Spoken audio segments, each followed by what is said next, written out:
નમસ્કાર વિદ્યાર્થી મિત્રો, સ્ટાન્ડર્ડ 8 સબ્જેક્ટ હિન્દી પાઠ 5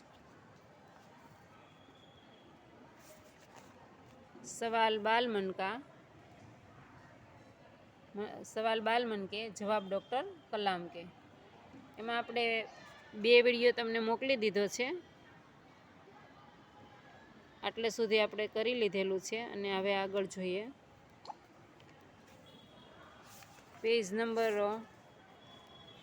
31 ઉપર જતા રહ્યો. પેજ નંબર 31 ઉપર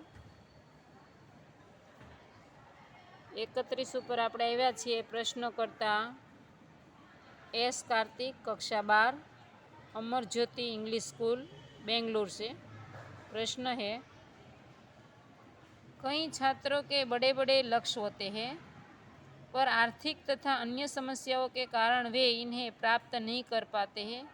ये अपना लक्ष्य आखिर कैसे प्राप्त करें? હવે પ્રશ્ન એવો છે કે બધાયના સ્વપ્ન તો ઊંચા જ હોય છે, બરાબર. સ્વપ્ન તો ઘણાય છાત્રોના સ્વપ્ન એવા હોય છે કે આપણે કંઈક હાસિલ કરીએ, કંઈક બની જઈએ. પણ શું થાય છે કે પરિસ્થિતિ એટલી બધી નબળી હોય છે કે કંઈ કરી શકતા હોતા નથી. તો એનું આના સ્વપ્નનું શું કરવું? તો કલામ એવો જવાબ આપે છે કે स्कूल में पढ़ाई में अच्छा प्रदर्शन करके छात्रवृत्ति प्राप्त होगी. साथ ही उच्च शिक्षा के लिए बैंकों से ऋण लेने की हुई पात्रता भी बनेगी. जीवन में ऊंचा लक्ष्य निर्धारित करने पर बाधाएं तो आती है. हमें कठोर परिश्रम और उत्कृष्ट कार्यों से इन्हें पराजित करना होगा. विघ्न बाधाओं से व्यक्तियों को पराजित नहीं होना चाहिए. કે કોઈ પણ વ્યક્તિ કંઈક બનવા ઈચ્છતું હોય તો મુશ્કેલીઓ તો ઘણી બધી આવવાની જ છે. આર્થિક પરિસ્થિતિ હોય કે પછી શારીરિક રીતે કે કોઈ પણ બીમારી આવે, કોઈ પણ કારણો આવી શકે. પણ જો ખરેખર છાત્ર સ્કૂલમાં પ્રદર્શન એટલે કે તમે સ્કૂલમાં અભ્યાસ કરતા હોય, ત્યાં તમારા અભ્યાસક્રમમાં તમે હોશિયાર હોય અને તમે ફર્સ્ટ નંબરમાં પાસ થતા હોય એ ગ્રુપમાં, એટલે A+ સુધી તમે અભ્યાસ કરતા હોય ને સારા માર્ક્સ લઈ આવતા હોય, A+માં તમે જો આવતા હોય તો તમને ઘણી બધી સગવડો આગળ જતાં મળી રહેતી હોય છે. એટલે તો કે છાત્રવૃત્તિ એટલે કે જે સ્કોલરશિપ મળતી હોય છે એ પણ અભ્યાસ માટે મળે છે. પછી બેંકમાં ઋણ એટલે કે બેંક લોન આપે છે. તમે મેડિકલમાં જવું હોય કે એન્જિનિયરિંગમાં જવું હોય તો બેંક પણ લોન આપતી હોય છે. તો જો સારા ટકા આપણે આવતા હોય, હોશિયાર વિદ્યાર્થી હોઈએ અને આપણે આપણા લક્ષ્ય સુધી ખરેખર પહોંચવું જ હોય તો આપણને કોઈ વસ્તુ બાધા એટલે કે અડચણ આપે નહીં. ઉચ્ચ લક્ષ્ય નિર્ધારિત કરો. જ્યારે તમે એક લક્ષ્ય નક્કી કરો અને ઉચ્ચ જવા માટે, તો તમારે ઘણી બધી મુશ્કેલીઓ આવશે. એ મુશ્કેલીઓનો સામનો કરવો પડશે અને મુશ્કેલીઓને પરાજિત કરવી પડશે. પછી પ્રશ્ન કરતા मिथुन के द्वितीय वर्ष AICD अमृतापुरी. भारत को विकसित राष्ट्र बनाने के लिए राजनीतिज्ञ की क्या भूमिका होनी चाहिए? कि भारत देश ने राष्ट्रीय रीते विकासशील बनावવું હોય, વિકસિત બનાવવું હોય તો એમાં તમે શું ભૂમિકા ભજવી શકો? રાજનીતિકનો શું ભૂમિકા ભજવી શકે, એનું શું યોગદાન? जिम्मेदार राजनीतिक दूरदर्शिता से नीतियाँ बनाता है. महात्मा गांधी ने निष्ठा के राजनीतिक सिद्धांतों को सत्य, अहिंसा तथा निस्वार्थ भावना से में ढालते हुए ब्रिटिश शासकों के विरुद्ध अपनी लड़ाई छेड़ी थी. वर्तमान राजनीतिज्ञों को अपने कठिन परिश्रम, उत्कृष्टता, पारदर्शिता कार्यों से मार्गदर्शन देना होगा. साथ ही गरीबी रेखा से नीचे रह रहे लगभग 26 करोड़ भारतीयों के उत्थान के लिए भी कार्य करना होगा. जो राजनीतिक લોકો જે છે, રાજકારણીઓ, રાજનેતાઓ છે, એમને ખરેખર એવી નીતિ બનાવવી પડે દૂરદર્શિતાપૂર્ણ, એટલે કે ભવિષ્યનું પણ એને વિચારીને નીતિઓ બનાવવી પડે. જેમ કે મહાત્મા ગાંધી હતા, એને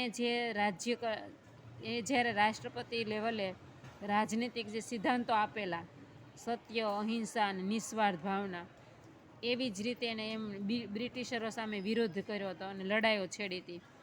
એવી જ રીતે વર્તમાન પરિસ્થિતિમાં રાજનીતિજ્ઞોએ છે ને કઠિન પરિશ્રમ કરી ઉત્કૃષ્ટતા ઓર પારદર્શક વ્યવહાર હોવો જોઈએ. જરાય ગોટાળા ન હોવા જોઈએ. રાજનીતિક એકદમ સ્પષ્ટ અને પારદર્શક હોવું જોઈએ. તો આવી ભારતની કેટલીક ગરીબ પ્રજા છે, 26 કરોડ ભારતીય લોકો છે, એનું ઉત્થાન થઈ શકે. ગરીબી રેખા નીચે જીવતા લોકોને જો યોગ્ય રીતે એને વાળવામાં આવે, એને સહાય કરવામાં આવે તો ભારત દેશ વિકસિત રાજ્ય બની શકે એમ છે. પ્રશ્નકર્તા સી નંદની, સુબી, તૃતીયા વર્ષ, MGR इंस्टीट्यूट चेन्नई। रक्षा की दृष्टिए से विजन 2020 का लक्ष्य पाने के लिए महिला की क्या भूमिका हो सकती है? महिलाओं शू करी शके आना माटे? तो प्रश्न जवाब है विजन 2020 के में रक्षा अनुप्रयोग क्षेत्र में महिला महत्वपूर्ण प्रौद्योगिता के विकास पर विचार किया गया है। राष्ट्रीय सुरक्षा की बात भी विजन 2020 का एक अभिन्न अंग है। सशस्त्र सेनाओं में नियुक्त के लिए पुरुष और महिला के आधार पर कोई भेदभाव नहीं किया जाता। तीनों सेनाओं में पर्याप्त महिला अधिकारी नियुक्त है। राष्ट्रीय रक्षा क्षमताओं में वृद्धि के लिए महिलाएं उच्च स्तरीय सामरिक सेना बहुगुणक उपकरणों में कार्य करने के लिए अपना सहयोग दे सकती है। એટલે મતલબ એવો છે કે અત્યારે સ્ત્રી છે એ કોઈ પણ ક્ષેત્રમાં પોતાનું યોગદાન આપી શકે છે અને દરેક પ્રયોગમાં એ પોતે ભાગ લઈ શકે છે, પોતાના વિચારો રજૂ કરી શકે છે. ખરેખર મહિલા એક અભિન્ન અંગ છે રાષ્ટ્રની અને ત્રણેય પાંખોમાં જે ઉચ્ચતર સ્તરીય પાંખો છે, અત્યારે સંસદ સભામાં પણ જઈ શકે છે, પાયલોટ પણ બની શકે છે. કોઈ પણ ક્ષેત્ર એવું નથી કે જ્યાં સ્ત્રી પોતે પહોંચી ન શકે. તો આ મહિલાઓનું યોગદાન ખરેખર ઉચ્ચતરીય છે. અને બહુગુણક ઉપકરણોમાં એટલે કે અત્યારે સંશોધનો, આપણે સુનિતા વિલિયમ્સ આગળ જોયું ને, એ પણ અંતરિક્ષમાં જઈને પોતાનું સ્થાન શોભાવે છે. તો એ ગર્વની વાત છે કે મહિલાઓ આ સુધી પહોંચી શકી છે. અને જો આપણા રાષ્ટ્રના વિકાસ માટે ખરેખર મહિલા જાગૃત થાય તો એ કામ જલ્દી શક્ય બને એવું છે. प्रश्नकर्ता जोधपुर दौरे पर डॉक्टर कलाम से एक बच्चे द्वारा पूछा गया प्रश्न, क्या हम अति विशिष्ट व्यक्तियों के दौरे पर हो रहे अनावश्यक खर्च कम नहीं कर सकते? कि અત્યારે જે મોટા મોટા માણસો અધિકારીઓ આવે છે ને એની પાછળ અનેક ખર્ચ થાય છે એની આગતા સ્વાગતા માટે ને એની વ્યવસ્થા માટે, તો એ અનાવશ્યક ખર્ચ છે એ ઓછો ન કરી શકાય? कलाम एनो जवाब आपे छे,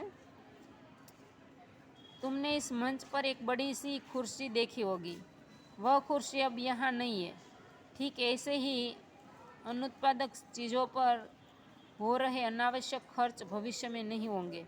એટલે કે જો અત્યારે મોટા મોટા મહેમાનો માટે મોટી મોટી વ્યવસ્થા હોય છે, આ ખુરચી, આ તમે ચેર જોવો છો, એક સામાન્ય વ્યક્તિ સામાન્ય ચેર ઉપર બેસે છે, એની માટે કોઈ અલગ સિસ્ટમ કે અલગ વ્યવસ્થા હોતી નથી. તો ભવિષ્યમાં જો આવું કરવામાં આવે કે વડાઓ હોય કે મોટા મોટા મિનિસ્ટરો હોય તો પણ એની માટે કોઈ અલગ વ્યવસ્થાની કોઈ જરૂર નથી. એ સામાન્ય માણસની જેમ રહેવા લાગે તો દરેક વ્યક્તિને બધી જ સગવડો મળી શકે એવું છે. તો અબ્દુલ કલામનું એવું કહેવું છે કે આપણા ભારત દેશને જો રાષ્ટ્રીય વિકાસ માટે વિકસિત જ બનાવવો હોય તો મહિલાઓ, રાજકારણીઓ, રાજનેતાઓ અને યુવાનોનો સહયોગ હોય તો બધી જ રીતે આપણે આગળ આવી શકીએ અને આપણો દેશ રાષ્ટ્ર એ પણ વિકસિત રાષ્ટ્ર તરીકે આપણે એને વિશ્વમાં લાવી શકીએ. તો અહીંયા આપણો આજનો આ જે પાઠ છે એ પૂરો થઈ ગયો. 3 વિડીયો તમને મળી જશે અને ત્યાર પછીનો જે ભરત પાઠ છે એ આવતા લેક્ચરમાં લઈશું. અહીંયા સુધી આ લેક્ચર પૂરો થઈ ગયો છે. તમે એના પ્રશ્નોના જવાબ લખી લેજો પાકી નોટમાં. Bye, thank you.